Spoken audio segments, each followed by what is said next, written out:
एक मित्र प्रश्न पूछ रहे हैं, आचार्य श्री, तीसरी आंख जब सक्रिय हो जाते हैं तो आप बोले थे कि जब तीसरी आंख सक्रिय हो जाता है तो एक नए डायमेंशन, एक न्यू आयाम में चेतना गति करने लगते हैं। कृपा करके उस आयाम पर कुछ प्रकाश डालें।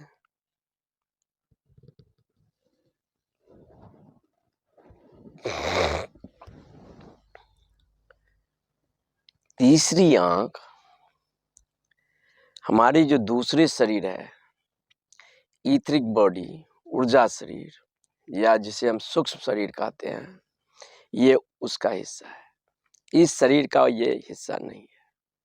इसीलिए साइंटिफिक या वैज्ञानिकों ने इस शरीर को पूरे शल्य चिकित्सा कर डालते हैं और इसमें कहीं भी तीसरी आंख जैसी कोई चीज नहीं मिलता है। वो इसका हिस्सा नहीं है। समानतः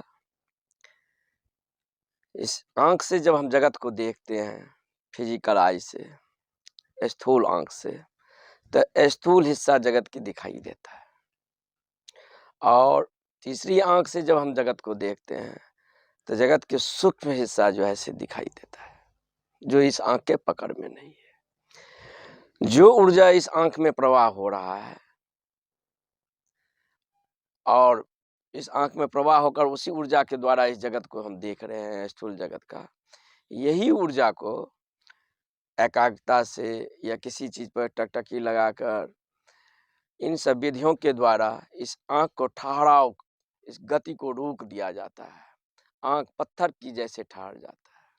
जब आंख पत्थर की जैसे ठहर जाता है तो आंख में किसी प्रकार के हलन चलन मूवमेंट नहीं होता है, तो ऊर्जा का गति जो है सो यहाँ पर रुक गया।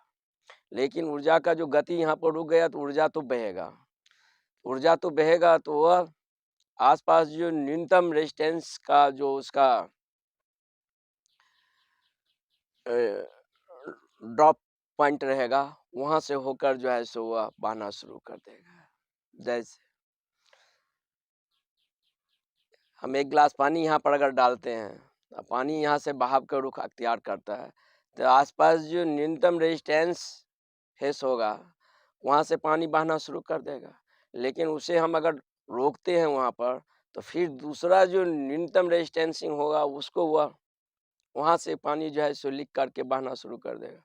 तो जब ऊर्जा के प्रवाह हम यहाँ रोक देते हैं इस आंख में आने का, तो यही ऊर्जा जो है सो एक नए डायमेंशन में, एक नए आयाम में, एक दूसरा जो है आसपास की वह अपना वर्तुल खोजता है, जहाँ से वह जो है सो पुनः जो है न्यूनतम रेजिस्टेंस के साथ वह बह जाए। तो वह तीसरी आंख लगभग हाफ इंच अंदर दोनों भवों के मध्य में वह है। तो वह वहाँ जो ऊर्जा ऑटोमेटिक जो है सो वहाँ बहने लगती है। जब ऊर्जा उसमें प्रवाह होने लगता है, तब इस आंख को रहते भी आप नहीं देख सकते हैं, क्योंकि ऊर्जा ऑटोमेटिक जो है सो उसमें होकर प्रवाह होने लगा है। जब वहाँ वो प्रवाह हो जाता है तो वो कहा गया है तंत्र के किताब में, ये आंख जन्मों जन्मों से भूखी है, ऊर्जा ही इसका भोजन है। तो जब इसे ऊर्जा हो मिलने लगता है तो ये आंख जो है मैग्नेटिक है, चुंबकीय है, ये ऊर्जा को धीरे धीरे आत्मसात करने लगता है। तब साधना या एकाग्रता या ध्यान आसान हो जाता है। पहले तो ध्यान जो है एफर्ट के साथ शुरू करना पड़ता है, प्रयास के साथ शुरू करना पड़ता है। आप ध्यान में जाएंगे, लेकिन तब ध्यान में के लिए प्रयास नहीं होगा, एफर्टलेस एफर्ट हो जाएगा, प्रयास रहित प्रयास, ऑटोमेटिक। जैसे श्वास आप ले रहे हैं, आपको इसके लिए कुछ करना पड़ता है, नहीं करना पड़ता है। ऐसे ही जब वहाँ ऊर्जा उसको वो मैग्नेटिक फोर्स जो है थर्ड आई का सक्रिय हो जाता है, तो वो ऊर्जा को जो है सो आत्मसात करने लगता है, आत्मसात करने लगता है, और धीरे धीरे एनर्जी को वो पीने लगता है, एब्जॉर्ब करने लगता है। तो सक्रिय होना इसका एक बात है। दूसरा, इसका मुख्य भोजन है ऊर्जा। जितना इसकी एनर्जी हम देते चले जाते हैं, ये इतना शक्तिशाली होता चला जाता है, उतना वाइटल होता चला जाता है। अब कहता है महावीर की मैं जीवन दृष्टि पढ़ रहा था। महावीर अपने जीवन काल में जो साधना कर रहे थे, जब इस केंद्र को सक्रिय कर रहे थे, तो लगातार उनकी साधना खड़े-खड़े थे, बैठकर नहीं करते थे और उपवास की प्रक्रिया के द्वारा करते थे। क्योंकि जब हम खाना खाते हैं तो खाना जब भी पेट में जाता है, तो हमारा शरीर का सबसे मुख्य जो वर्क हो गया, पहले खाना को डाइजेशन करना। क्योंकि खाना डाइजेशन नहीं होगा, ठंडा हो जाएगा तो खाना ज़हर में तब्दील हो जाएगा। तो पहले खाना को डाइजेशन करना। तो जब ही पूरे ऊर्जा शरीर से जो है सो मस्तिष्क से, शरीर से पूरा ऊर्जा लेकर पेट में आ जाता है और खाना को डाइजेशन होने लगता है। तो मस्तिष्क से जब ही ऊर्जा पेट में आ जाता है, तो आपको खाने के बाद नींद महसूस होने लगता है, उनिंदा महसूस होने लगता है। उतने काल के लिए आप जो है सो विश्राम में चले जाते हैं। लेकिन इसकी जो आज्ञा चक्र है, ये तीसरी नेत्रा है, इसको खोलने के लिए इसका लगातार हैमरिंग चाहिए, लगातार हैमरिंग चाहिए, सतत हैमरिंग चाहिए। जितना इस पर हैमरिंग आप करेंगे, सतत चोट, उतना जो है सो उसके सक्रिय होने की संभावना। अब जैसे आप 5 चोटें दे दिए, आप चले गए बाथरूम, जब तक बाथरूम से वापस आए, वो 5 चोटें जो है सो आपका निष्फल हो गया, अब फिर से शुरू करना पड़ेगा। तो महावीर ने ये अवधान देखें, इस प्रकार की जो है सो व्यवस्था देखें, जो कि इसको सतत कंटिन्यूअस फोकस चाहिए। तो उन्होंने खाना छोड़ दिए, रात्रि भोजन छोड़ दिए, दिन में भी भोजन छोड़ दिए और सतत उस पर हैमरिंग करने लगे, सतत ऊर्जा का हैमरिंग। सतत ऊर्जा के हैमरिंग से जो है सो उस पर चोट पड़ते-पड़ते वह एक पॉइंट के एक आग के रूप, गोला के रूप में बन जाता है। जैसे लेंस से जब हम सूरज की किरण को गुजारते हैं, तो वो लेंस के द्वारा वो किरण जो है सो संघनित होकर वो आग बन जाता है। इस एनर्जी को जब हम एक बिंदु पर क्रिस्टलाइज़ होते करते हैं, तो वो आग के रूप धारण कर लेता है और उसी एनर्जी से जो है सो बंधपन है जो नहीं टूटा है, उसको खोलने की कोशिश करते हैं। तो वह एक छेद की तरह, जैसे एक आँख के बराबर छेद की तरह जो है सो वहाँ वो खुल जाता है और उसके बाद जो है सो एक अलग आयाम में चेतना जो है महसूस होने लगता है। जिसके हम नेक्स्ट वीडियो में चर्चा किए हैं। जो अभी तक हमारा जो आकृत और ये शरीर की जो हम सीमा में जो अपने को महसूस कर रहे हैं, ऐसा महसूस नहीं होता है, कुछ और महसूस होता है, मेरा विस्तार और हो गया किसी और डायमेंशन में। हमारे ये जो मस्तिष्क हैं, वह मुश्किल से 1/3 भाग सक्रिय है, 2/3 भाग ये निष्क्रिय है। बाकी शरीर के सारे अंग जो है पूरा सक्रिय है, निष्क्रिय कहीं नहीं है।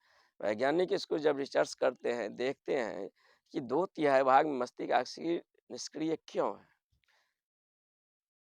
तो उनकी समझ में नहीं आता है। लेकिन ये योग की लगभग 20,000 वर्षों की लगातार प्रयास से साफ हो चुका है कि आज्ञा चक्र जब सक्रिय हो जाता है, तो मस्तिष्क का जो 2/3 भाग है, वो भी सक्रिय हो जाता है।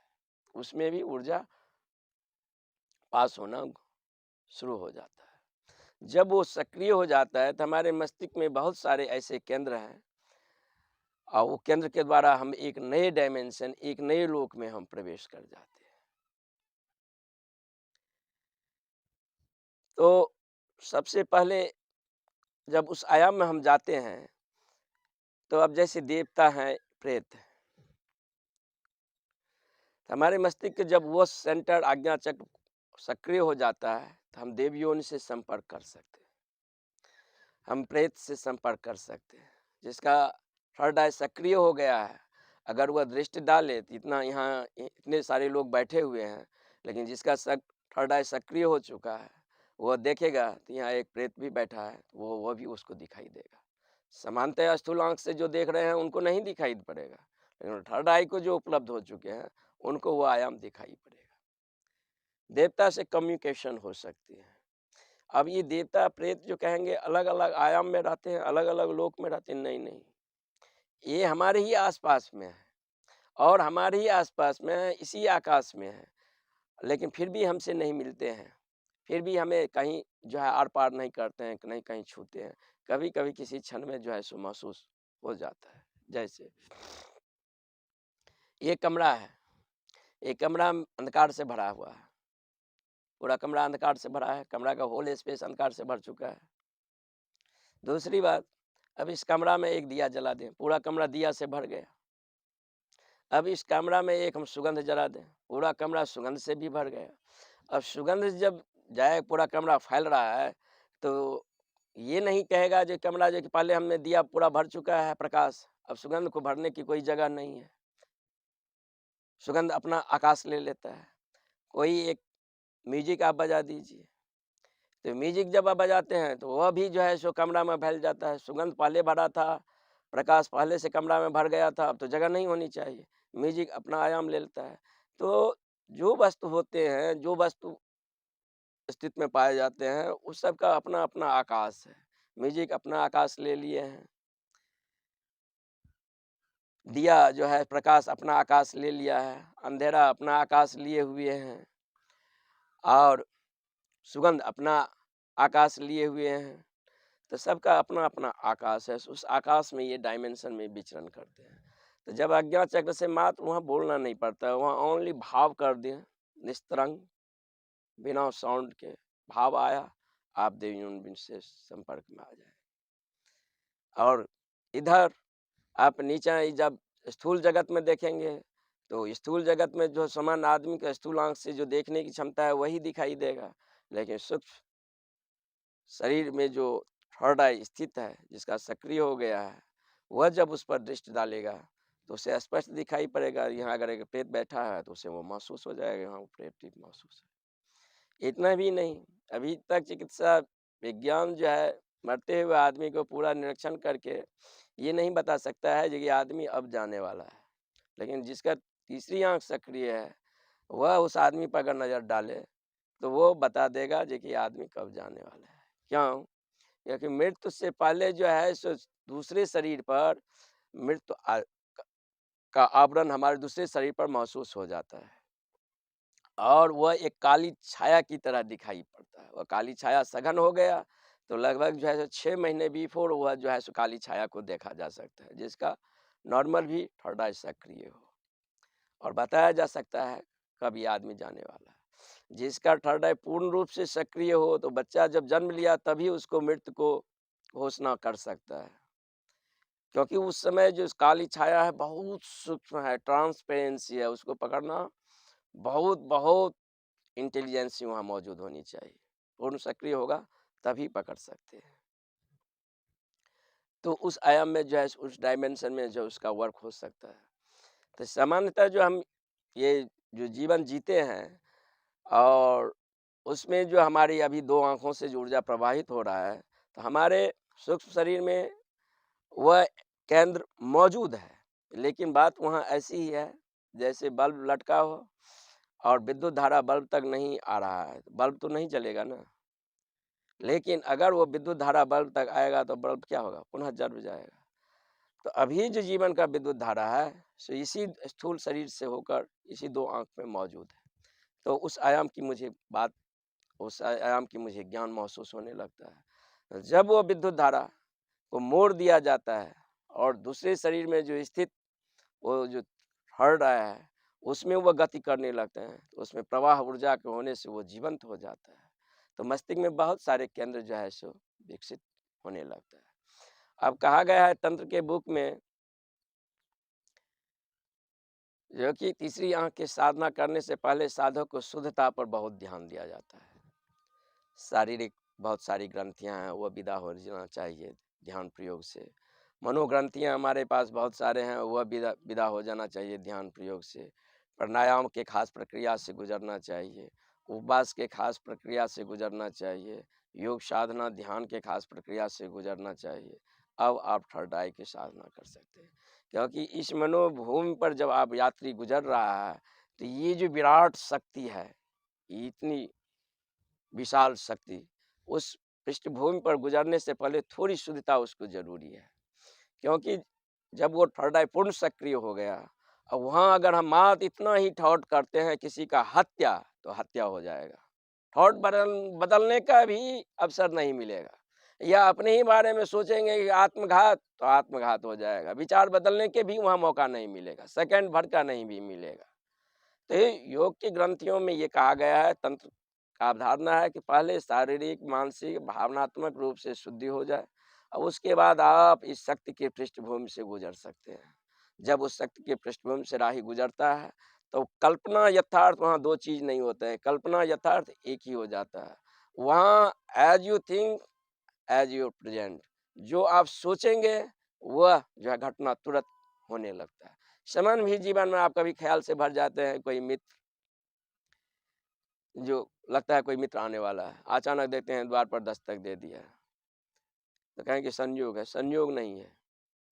जब सामान्य भी जीवन में हमारा ये ऊर्जा तीसरी आँख पर फ़ोकस में आ गया है, तो वो कैच कर लेता है, पकड़ लेता है। तो प्रकृति जो है सो हमें 2 केंद्र को सक्रिय किया है। प्रकृति को ज़रूरी है, एक काम केंद्र को सक्रिय किए हैं और थोड़ा जो है बच्चों में वो सभी को थोड़ा आज्ञा चक्र को, थर्ड आई को हल्का सक्रिय कर दिया, क्योंकि उससे कम सक्रिय पर तो आप दिमाग काम ही नहीं करेगा। इतना से वो प्रकृति का काम चल गया, क्योंकि प्रकृति को लगातार संतत चाहिए, जीवन प्रक्रिया जारी होना चाहिए, प्रजनन क्रिया जारी रहना चाहिए। इसीलिए काम वासना को आकर चक्र को सक्रिय कर दिया। अगर मनुष्य को ही चक्र को सक्रिय करना पड़ता, तो हज़ारों लाखों में जो है सो 2-4 आदमी मात्र अनुभव कर पाते। क्योंकि और चक्र को प्रकृति को ज़रूरी नहीं है आपको सक्रिय करने की।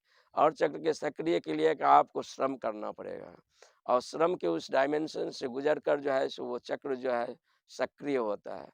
फिर उस चक्र से ऊर्जा जो है सो ऊर्ध्वरेतस होता है। होते, होते, होते, होते आज्ञा चक्र पर जाकर जो है फन के रूप में वह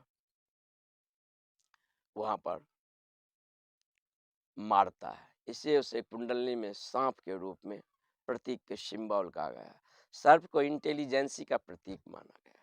सर्प को कान नहीं होता है, लेकिन कान नहीं होता है तो वैज्ञानिक ये सोचते हैं ये सुनते कैसे हैं?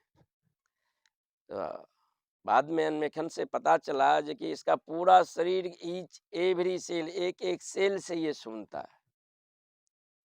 और उसमें हड्डी भी नहीं होता है। जब वो खड़ा होता है तो बिना हड्डी के मांसपेशी के सहारे खड़ा हो जाता है। तो मांसपेशी के सहारे कोई खड़ा नहीं हो सकता है, क्योंकि ढाँचा चाहिए उसके लिए हड्डी का। लेकिन वो ऊर्जा के बल से खड़ा हो जाता है। तो सारी हमारी ऊर्जा है सो काम केंद्र पर जो है कुंड मारकर जो है, जैसे सर्प कुंड मारकर सोया हुआ रहता है, ऐसे ही कुंड मारकर सोया हुआ रहता है।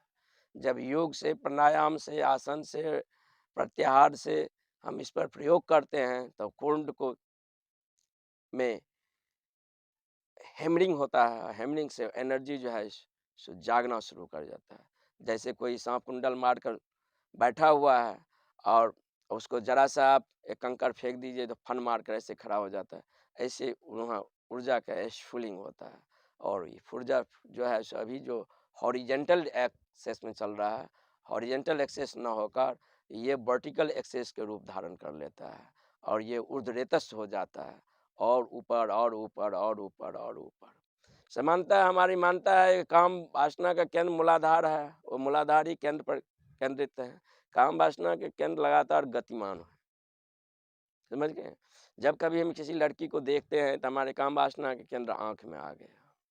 अगर उस पर साधक होश और संयम को साध ले तो उसके आँख में मैग्नेटिक फोर्स आ जाएगा। कभी हम कोई ध्वनि और या कोई म्यूजिक सुन रहे हैं तो उस समय काम वासना का केंद्र कान में आ गया। उस पर अगर साधक होश को साध ले, सजगता को साध ले, तो वह एक कुशल लिसनर या राइट श्रावक कहा जा सकता है उसे। सुनने की क्षमता अद्वितीय हो सकता है, दिव्य हो सकता है। कभी काम वासना के केंद्र जीभ पर आ जाता है, वह उस पर अगर होश को साध ले, तो वो एक कुशल वक्ता हो सकता है। तो ये केंद्र कभी वो काम वासना के केंद्र जो है सो हाथ में आ जाता है जब किसी को आप छूते हैं। अगर उस पर वो होश को साध ले, तो उसका हाथ में जो है सो एक स्वास्थ्यदायक स्पर्श आ जाता है। जहाँ जिसको छू दे वहाँ वो जीवंत महसूस होते हैं। बीमार को छू दे तो स्वास्थ्य महसूस होने लगेगा। तो ये केंद्र हमेशा गतिशील है। इस केंद्र पर ध्यान है, साधना है और जब वो थर्ड आई पर आप एनर्जी हमारा वहाँ बिलॉन्ग करता है, वहाँ पर हम पहुँचते हैं, तब जो है सो मस्तिष्क का जो द्वितीय भाग जो है, जो सोया हुआ है, वह सक्रिय हो जाता है। जब वो सक्रिय हो जाता है, तभी हमें वार्ता करने के लिए वाणी के जोशे से ज़रूरी होना पड़ता है। तब वाणी का ज़रूरी नहीं है, डायरेक्ट आप उसको जो है सो मन में बोलेंगे, उसके दिमाग में पहुँच जाएगा। कभी रास्ते पर चलते छोटा सा प्रयोग कर सकते हैं। आपसे आगे कोई 10 फलांग 5 फलांग दूरी पर कोई चल रहा है, नेट उसके चैथी पर आप मात्र फोकस करें, दोनों आँख से स्थिर देखते रहें 2 मिनट और मात्र भीतर-भीतर अपने मन में बोलें, जो कि पीछे मुड़ कर देख, पीछे मुड़ कर देख, पीछे मुड़ कर देख। अचानक आप देखेंगे वो पीछे मुड़ कर देखा। ये पीछे से क्या है, आगे से इसकी कितनी संभावना है वो नहीं कहा जा सकता है। आगे से इसकी संभावना तो और है।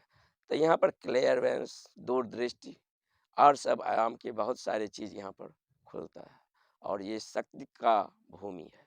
इसीलिए यात्री इस भूमि से गुजरने से पहले तंत्र की अवधारणा है, आप परिपूर्ण शुद्ध हो जाएं और आप में विवेक का जागरण हो, तब भी प्रकृति ये शक्ति देता है। कभी-कभी ये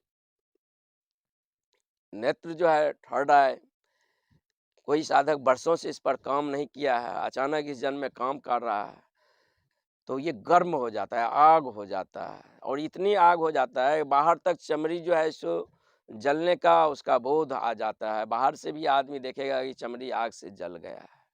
तो वहाँ तिब्बत में इसके लिए ऑपरेशन की व्यवस्था था, बाहर से सर्जरी किया जाता था और सर्जरी करके पुनः उसको खोला जाता था। भारत में इसके लिए चंदन का प्रयोग किया जा रहा था। चंदन के टीके जो है सो थर्ड आई पर लगा दिया जाता था, ताकि चंदन का रेजुरेंस और सजगता का रेजुरेंस दोनों को बराबर मिलता है। तो उस पर उसमें ही मात्रा में अगर लगा दिया जाएगा तो वह जो है सो शीतलता एक प्रदान करता है, तो जलन थोड़ा कम होता है। इस सब के लिए ये चंदन टीके इन सब को खोजा गया था। फिर नेक्स्ट एपिसोड में हम तिलक, चंदन, टीके इन सारी व्यवस्थाओं पर बोलेंगे। एक मित्र प्रश्न पूछ रहा है, छाया विज्ञान और काला जादू क्या है? इस पर थोड़ा प्रकाश डालने की प्रयास करें।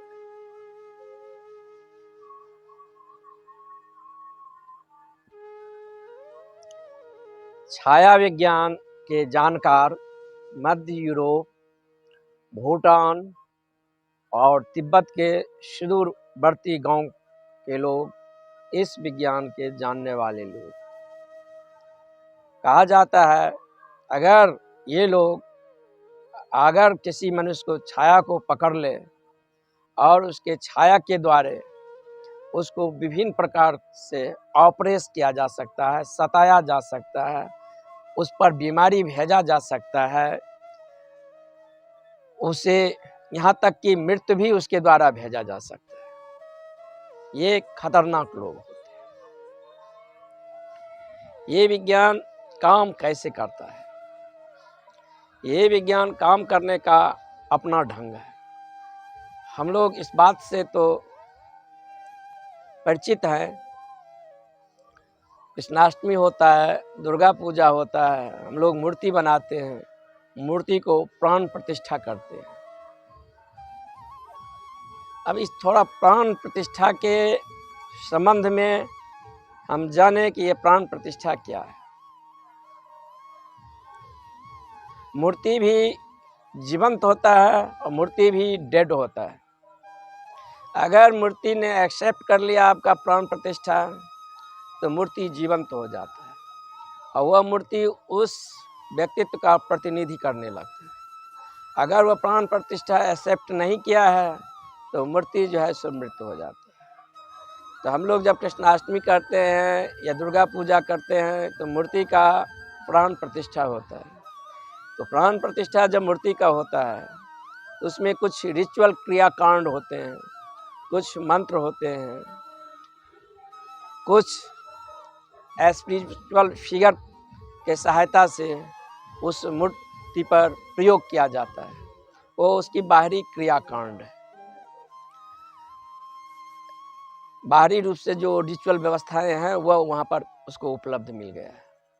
अब ये मूर्ति के जो हम बाहरी रूप से रिचुअल क्रियाकांड किए हैं और प्राण प्रतिष्ठा किए हैं, क्या ये मूर्ति प्राण प्रतिष्ठा मूर्ति में हुआ है कि नहीं हुआ है, ये एक्सेप्ट किया है कि नहीं किया है, इसकी खबर पांचवें शरीर को लोग एज जो बुद्धत्व को उपलब्ध हो गया है वही दे सकता है। सामान्यतः पंडित पुरोहितों के बस में नहीं है। उसकी बस में बात इतनी है जो कि रिचुअल क्रियाकांड कर दे, इससे बारी वह समझ उसके के पार है उसकी दुनिया।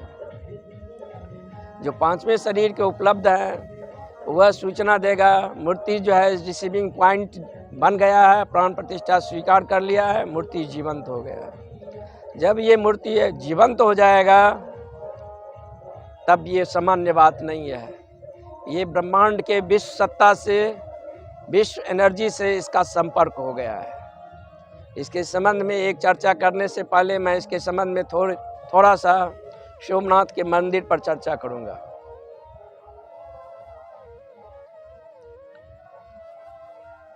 सोमनाथ के मंदिर जो था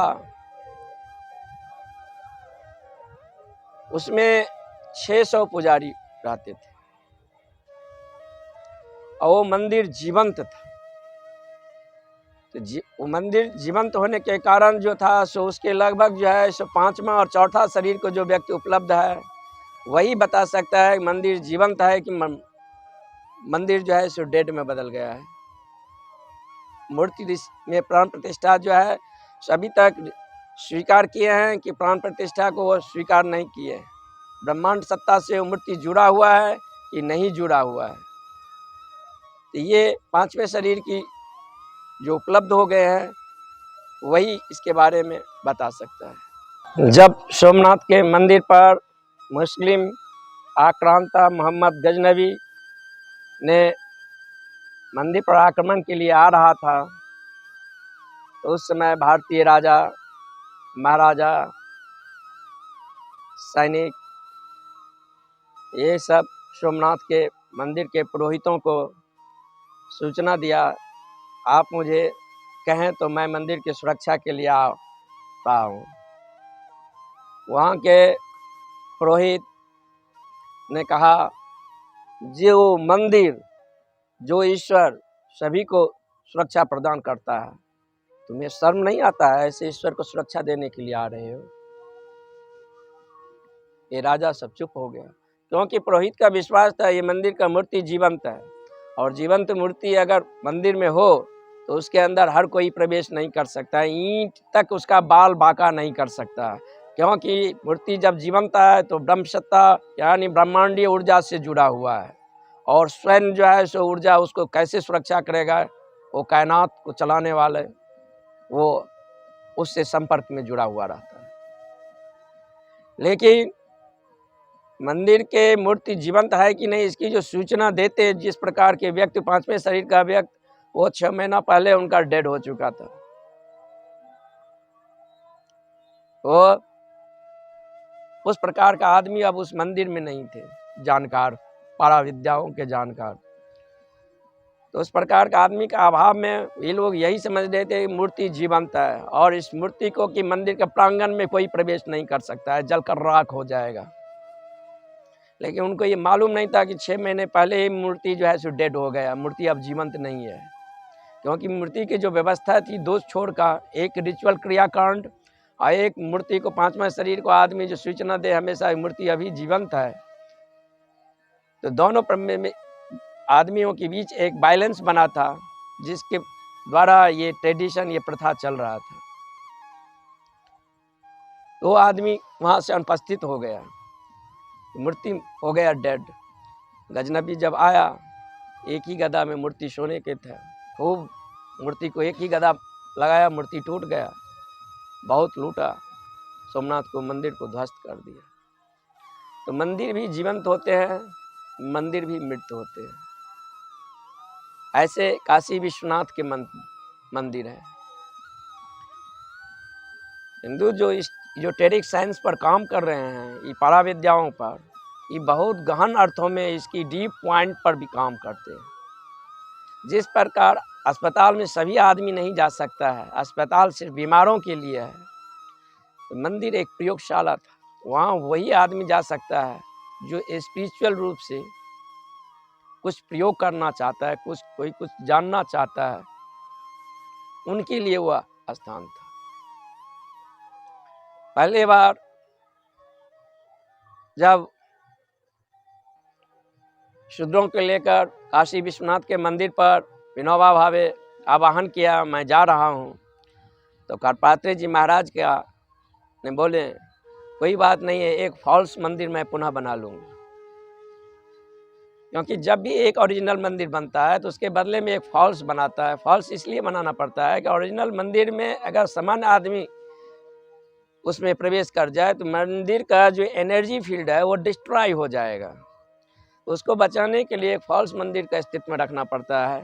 उसके आसपास ओरिजिनल मंदिर को मैप से जो है उसे आउट ऑफ कर दिया जाता है, सामान्य आदमी को नहीं पहुंच हो सकता। उसमें उसी को पहुंच सकता है जिसके स्पिरिचुअलिटी है और स्पिरिचुअल रूप से जो है, जो उस मंदिर में शरीर उनका शुद्ध हो गया है, प्रवेश करना चाहता है, वही उस मंदिर में पहुंच जाएगा। और उसका भी कोडिंग है। अब जैसे स्वास्तिक का चिन्ह है, अब काशी विश्वनाथ के मंदिर में पहुंचने के लिए स्वास्तिक का चिन्ह का एक सिंबल की तरह में, एक कोड की तरह में उपयोग किया गया है। जब उस पर हम फोकस करेंगे तो वह अपनी आकृति बदलता है और मुंह में आ जाता है। तो साधक इस शरीर से नहीं, फिर एस्ट्रल शरीर के द्वारा अब वो स्वास्तिक चिन्ह जिस दिशा में गति कर रहा है उसी दिशा में जाएगा और ठीक वहीं पर जाकर वो रुकेगा जहां वो ओरिजिनल मंदिर है। तब एस्ट्रल शरीर के द्वारा उसमें प्रवेश होगा। तब वहाँ उस मंदिर को, इनर फील्ड को, जो सर्किल को जो मालिक है, वह अगर परमिशन देगा तो फिर आदमी शरीर उस मंदिर में जाएगा। इस प्रकार मंदिर सबका सेफ्टी व्यवस्था था। लेकिन वह व्यवस्था को जानकर विज्ञान अब खो चुका है। अब मंदिर करीब करीब कुछ ही जीवंत है, लगभग मृत प्राय मंदिर। ये जो छाया विज्ञान और काला जादू का कहें बात, ये इसमें प्राण प्रतिष्ठा होता है। जो ये काला जादू को जानकार होते हैं या छाया विज्ञान को जानकार होते हैं, वो किसी आदमी के मिट्टी के लौंदे के प्रतिमा बना लेते हैं। मिट्टी के लौंदे को प्रतिमा बनाकर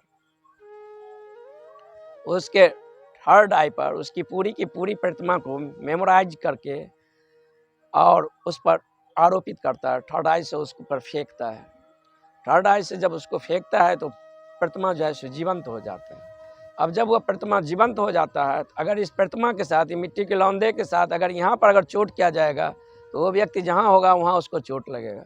यहाँ अगर बीमारी उसको जो फेंका जाएगा, वो व्यक्ति जहाँ होगा वहाँ वो बीमार से जो है ग्रसित हो जाएगा। यहाँ पर अगर सिर्फ मृत्यु के भावना लेकर यहाँ पर प्रयोग किया जाएगा तो उस व्यक्ति को मृत्यु भी हो सकता है। जिस प्रकार का ऑपरेशन किया जाए, सताने की प्रवृत्ति होगा, या जिस प्रकार के वो लोग जानकार जिस भी इस विद्या के होते हैं, जो समझते हैं, तो वह इस प्रकार का जो है सो प्रयोग करते हैं। अब जो है सो ये जो शक्ति है ये उपलब्ध कैसे होता है? तो हमारे शरीर में ऋषियों ने 7 शरीर में बांटा है।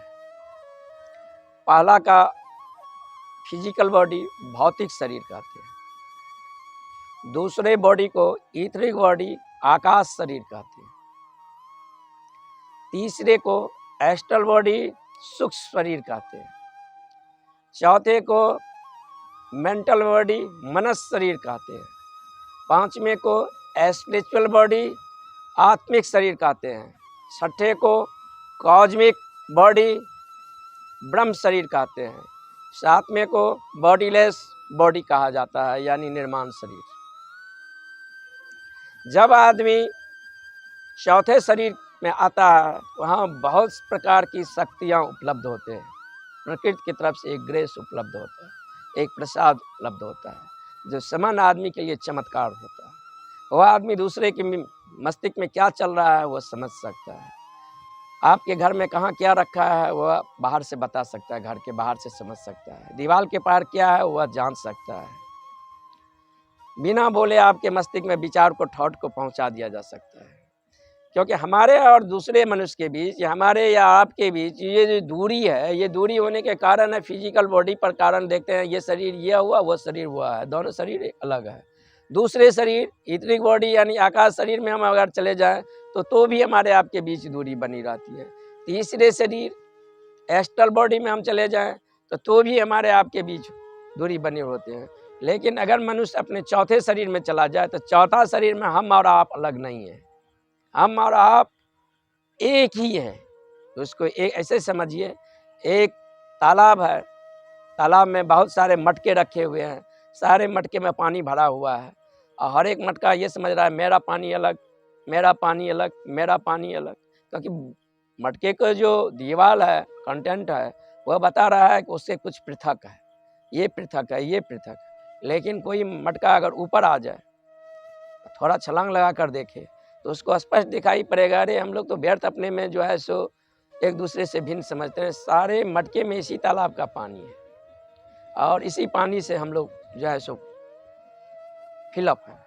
तो हम लोग अलग अलग नहीं है। चौथा शरीर में यानी कलेक्टिव माइंड में मनुष्य जो है सो हर एक मनुष्य जुड़ा हुआ है, वहाँ अलग नहीं है। तो चौथा शरीर को जो जानकार हो गया तो वह आपको इस प्रकार का आपका छाया को पकड़कर या काला जादू की सहायता से आपको सताया जा सकता है, आप पर खतरनाक से खतरनाक बीमारी भेजा जा सकता है, आपका मृत्यु भी हो सकता है। जिस प्रकार को आपको वह चाहेगा परेशान करने के लिए कोई नहीं रोक सकता है। लेकिन इस विज्ञान को जानने का वाले जो लोग थे मध्यकालीन समय में यूरोप में हजारों स्त्रियों को जला दिया गया, डाकिनी विचेज कहकर। भारत में हजारों तांत्रिक को मार डाला गया। ये इसलिए इन लोगों पर सताया जा रहा था क्योंकि सामान्य आदमी जो था कि वो ये समझता था ये लोग किसी दूसरी दुनिया से या किसी दूसरी विद्याएं से ये लोग जुड़े हैं और उसके प्रति निंदनीय भावना करके उसको समाप्त कर दिया। बल्कि ये लोग बहुत काम के आदमी।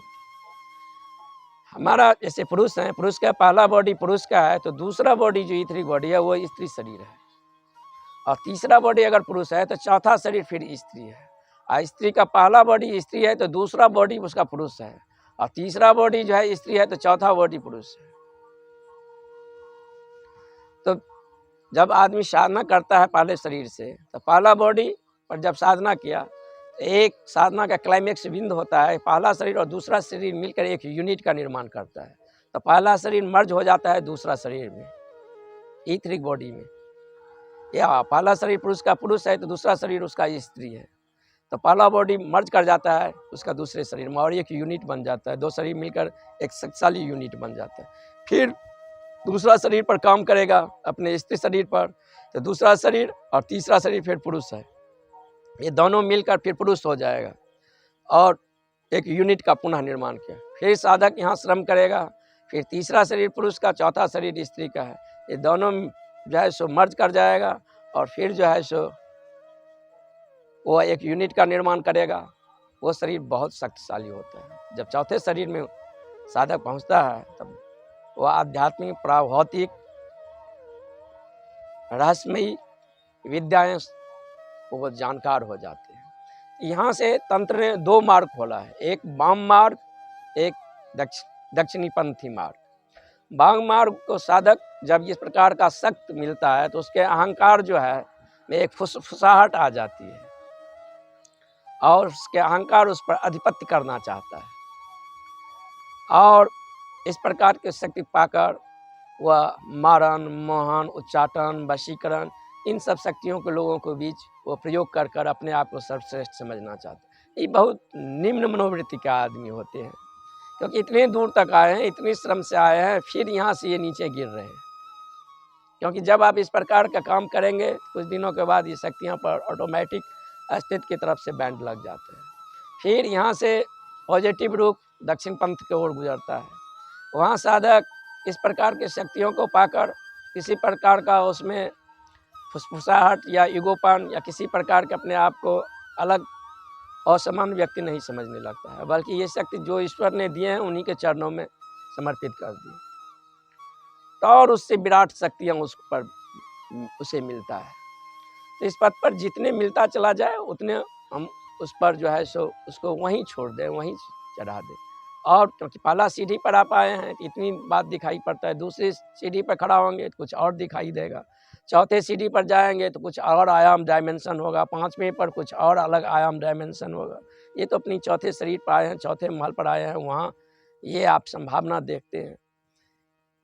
तो हम उसको वहीं अर्पित कर दें, हम आगे विकास करें।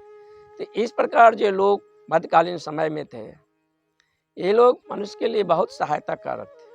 बहुत प्रकार के बीमारी में, बहुत प्रकार के सामाजिक गतिविधि में, बहुत तरह के सिक्रेसी के मामले में ये लोगों को बहुत सहायता पहुंचाते थे। तो सामान्य आदमी के ईगो पर ये हर्ट हो गया, इसे बदनाम कहकर, विचेज कहकर, डाकनी कहकर इसके निंदनीय कर दिया गया। पुरुष को निंदनीय नहीं किया गया, क्योंकि औरत में ये पावर बहुत ज़्यादा, अगर औरत साधना में उत्सुक हो तो उसमें ये पावर बहुत जल्दी उतरता है, और उसमें जब ये पावर उतरता है तो पुरुष हमेशा औरत को निम्न समझा है, और जब औरत में ये पावर उतरता था तो उसका अधिक पेशेंट पुरुष ही होता था। पुरुष के मन में ये कहीं ना कहीं इसका हर्ट किया, और उसे विचेज और डाकनी कहकर समाज में निंदनीय डाल दिया गया, और उस प्रकार की विद्या को लोग अक्सर न हो, समाज में एक अबोहवा फैला दिया गया, रोक दिया गया था, और पुरुष को वहीं सम्मानित किया गया था। तो ये विद्याएं खतरनाक हैं। जो इस विद्या को जानकार होते हैं, अगर वो अच्छा है तो फिर आपको कोई नहीं रोक सकता है। वो आपको किसी भी प्रकार का अहम, मृत्यु, बीमारी, आपके घर में परेशानी या हजार प्रकार की बातें वो कर सकता है, क्योंकि आपको छाया को पकड़ा जा सकता है। उसके ज़रूरी नहीं है आपको छाया पकड़ने के लिए उसको आपको पास आना पड़ेगा। छाया से कैसे बात किया जाएगा, कैसे संपर्क किया जाएगा, उसकी सीक्रेट ब्लैक कोड होते हैं, काली विद्याएं होती हैं, और उसके द्वारा जो आपको छाया को पकड़ा जा सकता है। आपको जो आपसे करवाना चाहता है, जिस प्रकार का आपको, अगर वो सताने में उत्सुक है, क्योंकि सताने में उत्सुक तो निम्न वृत्ति के आदमी होते हैं, क्योंकि साधना में वो पुरस्कृत करके उनको ये शक्ति मिलता है। लेकिन तब भी मन जब ईगो आ जाएगा तो मन नीचे की ओर गतिशील हो जाता है, और जब हम ईगो को तिलांजलि दे देंगे तो हमारा गति जो है सो ऊर्ध्वरेतस हो जाता है। तो इस प्रकार की विद्याएं की बिल्कुल संभावना है, नकारा नहीं जा सकता है। ये काली विद्या के नाम से जानी जाती हैं, और इस प्रकार के जो विद्याएं हैं उसके जानकार लोग खतरनाक होते हैं, और इसके बहुत सारा आयाम है। फिर नेक्स्ट एपिसोड में इस पर हम इसके बारे में गहन चर्चा करेंगे। आज इतना ही।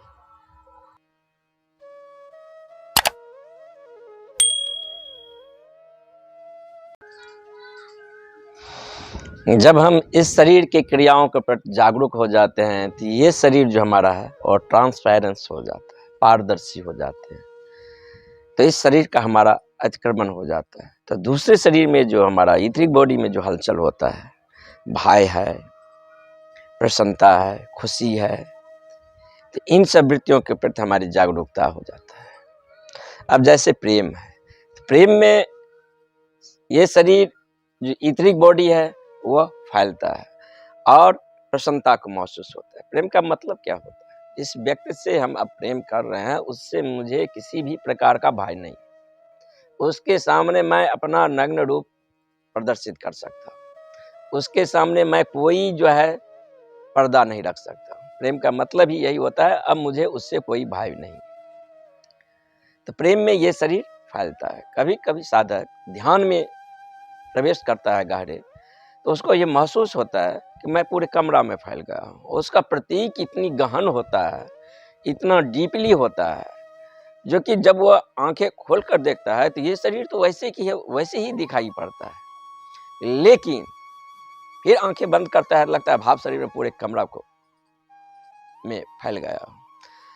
तो वह शरीर भाव से फैलता है और सिकुड़ता है। भाव से जब वह फैलता है तो उसके फैलने की कोई सीमा नहीं, पूरे ब्रह्मांड में फैल जाएगा। और जब सिकुड़ेगा तो एक कंडेंस बिंदु पर एकत्रित हो जाएगा, सूक्ष्म बिंदु पर जो है एकत्रित हो जाएगा। तो छोटा बड़ा होना दोनों जो है उसको भाव से संबंधित होता है। तो कभी कभी साधक ध्यान में ये घटना उसके साथ घटता है कि मैं बहुत छोटा हो गया हूँ या बहुत बड़ा हो गया हूँ। ये भाव शरीर के कारण है, क्योंकि हमारे इस शरीर का जो बोध ही होता है तो भाव शरीर के क्रियाओं के कारण होता है। भाव शरीर को क्रियाओं, हलन चलन जो है से इस शरीर का एक द्वार है, एक माध्यम है जिसके द्वारा वो प्रकट कर रहा है। भाव शरीर में अगर हमें प्रसन्नता महसूस हो रहा है, द्वेष महसूस हो रहा है, दुख महसूस हो रहा है, तो इस शरीर में उसका अभिव्यक्ति आएगी। चेहरा में, हमारे हाव भाव में, हमारे ऊर्जा फील्ड में उस प्रकार के काम फील्ड हो जाएगी। भाव शरीर और इस शरीर के बीच जो सामंजस्य तभी हो सकता है जब भाव शरीर में जो क्रियाएं जो हो रही है, जिससे हमें स्वास्थ्य महसूस हो, जैसे भाव शरीर में फैलना। अब फैलते कैसे हैं? तो प्रेम में फैलते हैं। तो उन क्रियाओं के प्रति हम ज़्यादा उन क्रियाओं के प्रति हम ज़्यादा जीने लगेंगे। और जैसे भाव शरीर में सिकुड़ना, तो सिकुड़ना कब होता है? जब हम भय में होते हैं, हिंसा में होते हैं, द्वेष में होते हैं, तो वह शरीर में कॉन्फ्लिक्ट आ जाता है। बहुत तरह के कॉम्प्लेक्स बन जाते हैं और हम सिकुड़ा-सिकुड़ा महसूस होते हैं। एक उदासी छा जाता है। वो आदमी हँसने की भी कोशिश करेगा, लेकिन चेहरा आपको उसको बता देगा कि सिर्फ़ जो है सो दाँतें दिखा रहा है, कहीं चेहरा पर कोई अभिव्यक्ति नहीं है। कोई उसका ऑरा मंडल में जो है सो हँसी से उसका स्पर्श नहीं हो रहा है। एक नकली हँसी जो है सो आरोपण करेगा। लेकिन भाव शरीर से प्रति जब हम जागरूक हो जाते हैं, तो वह शरीर फैलता है और भाव जो है रियलिटी इमोशन के साथ प्रकट होता है।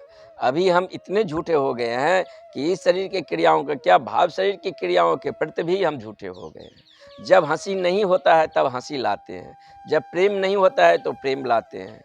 जब मैं दुखी होना नहीं चाहता हूँ, तो किसी के दुःख में शोक में शोक प्रकट करने के लिए मैं उसके सामने दुःख को प्रदर्शन करता हूँ। तो ये हमारी नकली चेहरा हो गया था, हमारे भीतर एक कॉन्फ्लिक्ट हो गया है। हमें करना चाहिए क्या? भाव शरीर में विधायक मनोदशा, विधायक भाव पर हमारा जो है सो जोर होना चाहिए, फ़ोकस होना चाहिए। जैसे प्रेम हो गया, जैसे अहिंसा हो गया, जैसे करुणा हो गया, ये सब भाव शरीर के हिस्से हैं। जैसे घृणा हो गया, द्वेष हो गया, ईर्ष्या हो गया, इन वृत्तियों के साथ जब हम जीते हैं, तो भाव शरीर का इस शरीर से सामंजस्य टूट जाता है। तो साधना के विकास के लिए जो है सो अवरोधक है। भाव शरीर के साथ इस शरीर का यानी भौतिक शरीर का संबंध कब होता है? वो तब होता है जब भाव शरीर प्रेम में होता है, अभय में होता है, अहिंसा में होता है। तब ये शरीर जो है सो भाव शरीर के साथ सामंजस्य में होता है और ये एक शरीर जो है से पूरे स्वस्थ मनोचित जो जिसे हम कह सकते हैं वो आदमी में उसको प्रकट करता है।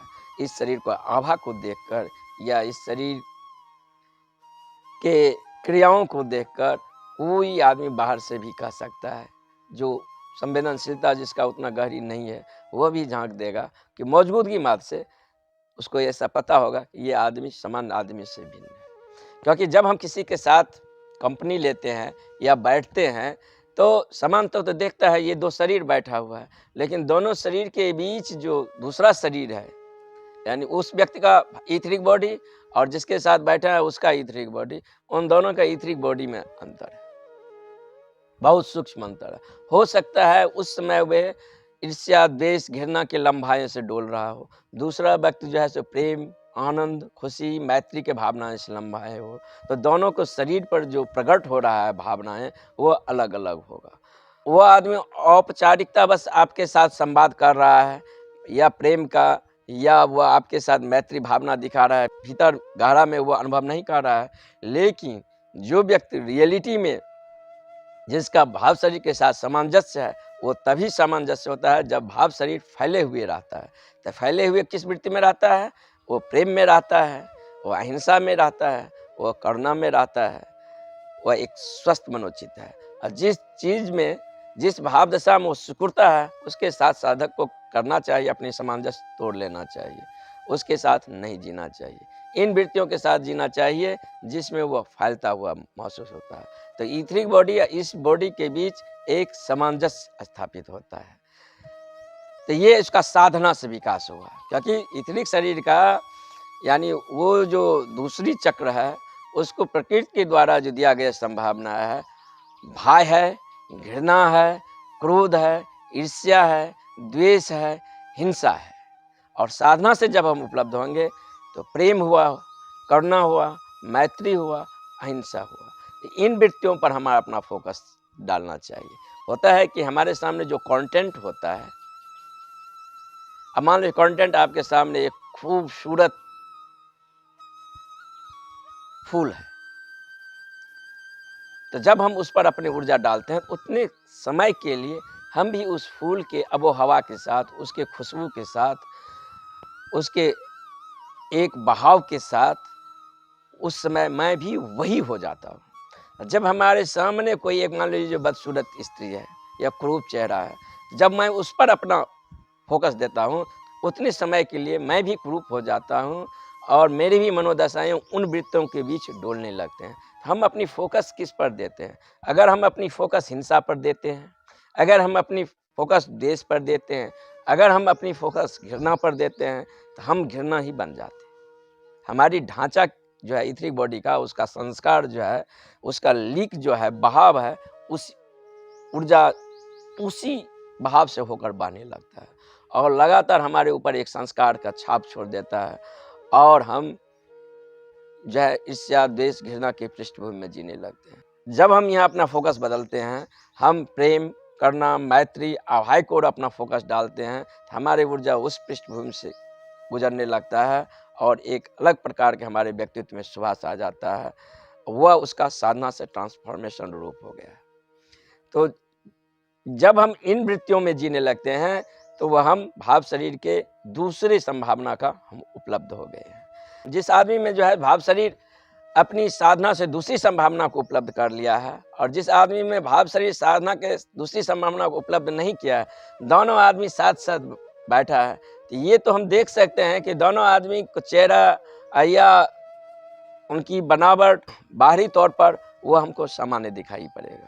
लेकिन दोनों आदमी को भीतर से जो एनर्जी का जो फ़ील्ड है, वो चेहरा पर वो सिकन वह हमें स्पष्ट महसूस हो जाएगा। चेहरा को आभामंडल वह स्पष्ट महसूस हो जाएगा। अब जो आदमी निम्न वृत्तियों में जी रहा है, ईर्ष्या में, द्वेष में, हिंसा में जी रहा है, तो उसका जो व्यक्तित्व शिकरा-शिकरापन होगा, बहुत संकोची स्वभाव को होगा, बोलने में हिचकिचाहट होगी, पूरा जो है सो फ्री होकर कहीं बैठ नहीं सकता है। ऐसे लगेगा कि बैठा है और कहीं भीतर से, बाहर से उस पर एक बहुत दबाव पड़ रहा है। उसका में पर्सनैलिटी नहीं होता है, व्यक्तित्व नहीं हो सकता है। वह फॉलो करने के ही लिए पैदा हुआ है। वह हमेशा किसी के प्रभाव में आ सकता है और ये आदमी खुशी होगा दूसरे को हिंसा, टॉर्चर, दूसरे को चोट पहुंचाकर, इसकी खुशी इसी पर होगा।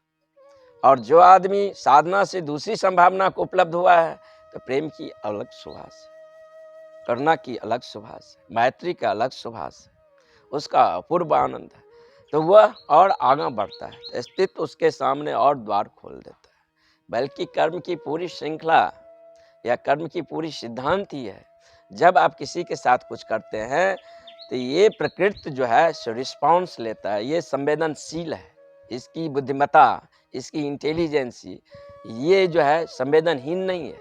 आप जैसा जीवन जी रहे हैं, आप जो कर रहे हैं, उसका वो जवाब देता है। ज़रूरी नहीं है एक निरीह प्राणी है, उसको मैं मार दिया, वो तो मुझे कुछ नहीं कर सकता है। अब ज़रूरी नहीं है वो क्रिया और प्रतिक्रिया, उस प्रक्रिया के जवाब जो है सो वही आकर मुझे देगा, ऐसा संभव नहीं है। उसका जवाब देने के लिए हो सकता है प्रकृति दूसरे भी आदमी को जो है सो मुझे इन्वॉल्व करे, उसका द्वारा भी हमें को जवाब देगा। तो कर्म का पूरी सिद्धांत है, जो हम करते हैं, उसका रिस्पॉन्स हमारे साथ आता है। आदमी तो सोचता है, मैंने ये हत्या कर दी या ये कर्म कर लिया या चोरी कर लिया, मैं बच गया, नहीं हो सकता।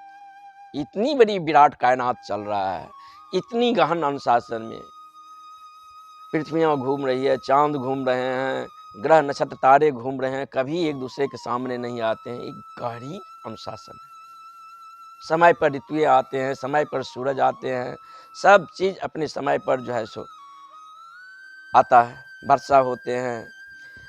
तो कहीं एक गहरी अनुशासन है, तो ये अस्तित्व जो है संवेदनहीन नहीं है, वो रिस्पॉन्सिबल है। हम जो कृत्य करते हैं, उस कृत्य का रिस्पॉन्स वो देता है। वो देता है तो कहीं ऊपर में कोई व्यक्ति रूप में परमात्मा बैठा है, वो देता नहीं है। कण-कण में इस अस्तित्व का वो इंटेलिजेंसी, वो बुद्धिमत्ता जो है छिपा हुआ है। और जो हम इस व्यवहार करेंगे, वह प्रतिध्वनित होकर वह हम पर आएगा। इसीलिए कर्म करते समय ये बिल्कुल सोचें, जो कि मैं क्या कर रहा हूँ, क्योंकि फल आप ही को काटना पड़ेगा। कर्म तो छोटा है, बीज तो बहुत छोटा है, जब उसे हम जमीन में डाल देते हैं, अनुकूल समय परिस्थिति और काल को पाकर जब वो बड़ा होता है, तो बहुत बड़ा वृक्ष हो जाता है। तो कर्म तो हम छोटा करते हैं, लेकिन कभी कभी उसका फल जो है बहुत भयानक होता है, या उसका फल बहुत विराट आता है।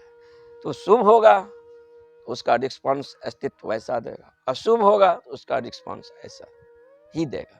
अब शुभ इसलिए कर रहे हैं, अब मान लो किसी को आप जो है सो दान दे रहे हैं, और इसलिए दे रहे हैं जो कि मैं इस व्यक्ति को दान दिया हूँ, ये हमारे कल्याणार्थ होगा, या स्वर्ग में मेरे लिए एंट्री हो जाएगा, या शास्त्र कहता है दान करने से अच्छा है, तो ये दान 2 कौड़ी का है, ये बिजनेस है, ये दान है ही नहीं, इससे अच्छा आप नहीं देते। जब आप प्रेम से भर जाए, उसके लिए कुछ करने की वृत्ति आ जाता है, और फलाकांक्षा रहित, उद्देश्य रहित दिया, मैं देने में ही आनंद है, मिले कि न मिले, स्वर्ग मिले कि नरक मिले, मुझे परवाह नहीं, किसी उद्देश्य से नहीं दिया है, वैसे ही दिया हूं, वो हुआ शुद्धतम दान। अस्तित्व उसका रिस्पॉन्स लेते हैं। यहाँ हम अपनी भाग्य स्वयं लिखते हैं, कोई लिखने वाला नहीं है। हम जो किए हैं वही हम हुए हैं, हम जो लिख रहे हैं वही हम हो रहे हैं। ध्यान के बगैर इस अंधेरा को कोई नहीं छांट सकता है। ध्यान ही वह प्रकाश है जिस प्रकाश में यह अंधेरा छटेगा।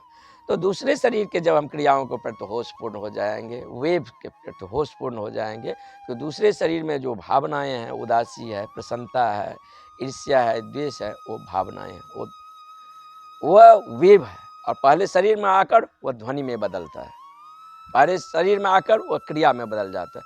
तो उन वेव के प्रति मुझे जागना होगा। अब जब मान लीजिए हम घृणा के वेव के प्रति जागे, तो जब हम जागेंगे तो उसका दूसरा पहलू प्रेम प्रकट हो जाएगा, क्योंकि वो विध्वंसक मेरे भी लिए है और दूसरे के लिए है।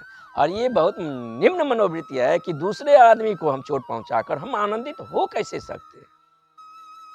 दूसरे को हिंसा कर कर मैं खुश कैसे हो सकता हूँ? दूसरे को घर जलाकर मैं आनंदित कैसे हो सकता हूँ? जब हमारा पड़ोसी गरीब रहेगा, मैं कितना भी अमीर हो जाऊंगा, मुझे आनंद और खुशी नहीं मिल सकता। जब मैं घर से निकलूंगा तो उस नंगे भूखे हुए आदमी को, झोपड़ी में रहते हुए आदमी को देखूंगा, तो कहीं ना कहीं मैं अगर संवेदनशील हूं तो मुझे उसका दर्द एहसास होगा। तो तब वो दर्द जो है सो दूसरे को भी पीछा करता है। ऐसा नहीं है मैं अपने 4 दीवारी के अंदर जो आसियां बना लिए, आसियां बनाकर मैं खुश हो जाऊंगा, ऐसी बात नहीं। तो हम पड़ोसी के साथ कैसे जीते हैं, आसपास के साथ, पशु पक्षी वृक्ष के साथ कैसे व्यवहार करते हैं, ये परिलक्षित करता है कि मैं कैसा। साधक हुआ है जो वस्तु को व्यक्ति में बदल जाता है, और संसारी हुआ है जो व्यक्ति को वस्तु में बदल देता है। जैसे मैंने यहाँ पर बुहारी लगाया, अब कितने आदमी को देखेंगे बुहारी लगाया और झाड़ू कैसे उठाकर पटक दी। एक साधक भी है, उसने बुहारी लगाया और झाड़ू को बहुत संवेदनशील रूप से वैसे ही रखा जैसे उसमें आत्मा हो, क्योंकि ये एक उपयोगी वस्तु है और इसके साथ मैंने उपयोग किया, इसको कैसे रख रहा हूँ, ये वस्तु के साथ हम व्यवहार नहीं कर रहा हूँ, मैं भीतर कैसा हूँ ये परिलक्षित करता है। मैं कैसे उठता हूँ, कैसे बैठता हूँ, ये मेरी भीतरी मनोदशा के बारे में बता रहा है। मैं लोगों से कैसे व्यवहार करता हूँ, मैं लोगों के साथ कैसे जीता हूँ, कैसे संवाद करता हूँ, कैसे सामंजस्य बैठाता हूँ, ये मेरे भीतर के वे प्रतिपल मुझे प्रभावित करने लगा। हमें उसको प्रति जागरूक होना है। जब हम इन शरीर की क्रियाओं के प्रति जागरूक हो जाएंगे तो हमारा एंट्री तीसरे शरीर में होता है। तीव्र भावनात्मक आघात के क्षण में भाव शरीर का स्पष्ट बोध। अब जैसे एक आदमी अचानक कोई आकर उसे सूचना देता है कि कल 3 बजे जो है आपको फांसी लग जाए। जहां तक संबंध है इस शरीर के आकार और आयतन में कोई फर्क नहीं हुआ है, लेकिन भाव शरीर में जो है ये बात सुनते ही भाव शरीर इस शरीर को छोड़ने की तैयारी में लग गए। भाव शरीर में एक उदासी, एक अलगाव, इन भावना का जो है सो स्पष्ट बोध इस शरीर के द्वारा झलकने लगा है। अब फांसी हो न हो, बदल भी सकता है, नहीं हो सकता है, लेकिन इस शरीर पर उसका स्पष्ट प्रभाव पड़ गया है। जैसे मान लीजिए किसी जंगल में हम जा रहे हैं, किसी ने शेर ने मुझ पर हमला किया है, अब भाव शरीर शरीर छोड़ने के लिए, क्योंकि खतरा का क्षण आ गया है, शरीर छोड़ने की तैयारी में लग गया है। और शरीर छोड़ने की तैयारी में जब भाव शरीर लग गया है, तो ये शरीर की गति, यही शरीर अपनी सुरक्षा करने में असक्षम है, क्योंकि इस शरीर को सारी सुरक्षाएं जो देगा, या प्रकृति से जो भी मिला है भावनाएं, वह इस शरीर को सेल्फ करने के लिए, सुरक्षाएं करने के लिए मिले हैं। तो इन भावनात्मक क्षणों में जब मान लीजिए कोई प्रिय आदमी हमारा, या प्रेमी, या प्रेम का मृत्यु हुआ है, तो उस समय में इस शरीर में तो कोई फर्क नहीं आ रहा है, लेकिन भावनात्मक रूप से भाव शरीर में जो है, सो उसके जाने से लगता है मेरे व्यक्तित्व कुछ खो गया है। क्योंकि प्रेमी प्रेम का दो शरीरों के बीच मैत्री संबंध नहीं है, एक अंतर संबंध है। और अगर दोनों के बीच एक लंबे समय तक जिया जाए, तो एक दूसरे में गुण दोष, शरीर की संरचना, ये सब भी एक्टिव होने लगता है, ये सब भी एक गहन संवाद हो जाता है। तो वह दो शरीर ही दिखाई देता है, लेकिन एक ही शरीर के दो हिस्सा हो गया है। तो इतनी गहरी प्रवेश उसका हो गया है कि प्रेमी या प्रेमिका के मृत्यु होने के बाद उसको इतने जल्दी नहीं खोया जा सकता है।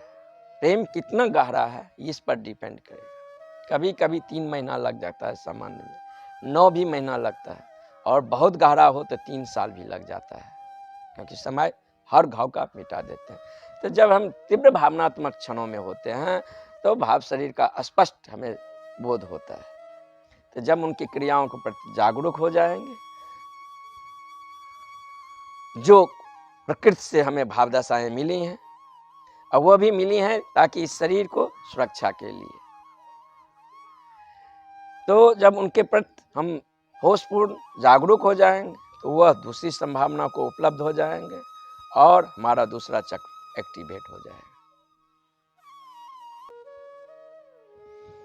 ये तो मैं होश के बारे में बोला हूं, लेकिन ये होश और जागरूकता साधा कैसे जा सकता है?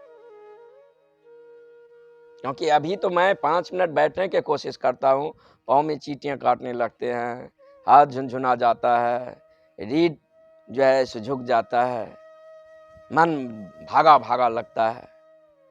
तो मैं 5 मिनट अभी बैठ नहीं सकता हूं ध्यान के लिए, और उसको आप कह रहे हैं होश। अभी मैं जो इसके बारे में संवाद कर रहा हूं, पूरी ध्यान का मतलब है जागरूकता, होश। लेकिन ये जागरूकता होश के होने के लिए पहले शरीर की अशुद्धियों को दूर करना पड़ेगा, दूसरे शरीर के अशुद्धियों को दूर करना पड़ेगा, तीसरे शरीर को अशुद्धियों को दूर करना पड़ेगा। जब तीनों शरीर की अशुद्धियाँ दूर हो जाएगा, तो तीनों शरीर एक संरेख में आ जाएगा। अब आप 1 घंटा, 2 घंटा, 3 घंटा चाहे तो बैठ सकते हैं, बिना खुजलाने की इच्छा रखते हुए। जिस मनोदशा, जिस भाव दशा में आप जीने के निर्णय किए हैं, वह आप जी सकते हैं, आप में कुछ मालकियत होगी। तो इतने सारे मेरे भीतर जो कॉन्फ्लिक्ट है, इसको विदा कैसे करेंगे? उसके लिए ध्यान है, प्रोसेस, विधियां हैं। उस सत्र पर मैं अलग से पहले बात करूंगा कि ध्यान कैसे किया जाएगा, ध्यान की विधियां क्या है, और हमारे अंदर वह विधियां कैसे काम करता है। इन सब का जो है सो कुछ दिनों के बाद मैं अलग एक चैप्टर बाय चैप्टर मेडिटेशन का सीरीज चालू करूंगा, और वह ध्यान साधक 2 घंटा सुबह, 1 घंटा अगर शाम कर ले, तो फिर जिंदगी में अलग से कुछ करने की जरूरी नहीं है। ध्यान वह ऐसा जीवंत है, जो उसे आज आप 1 घंटा दिए, तो 1 घंटा के बाद आप वह आदमी नहीं निकलेंगे जो आदमी ध्यान में करने के पहले था। वह आग ही क्या, जिसमें हाथ दूं और जलाए ना।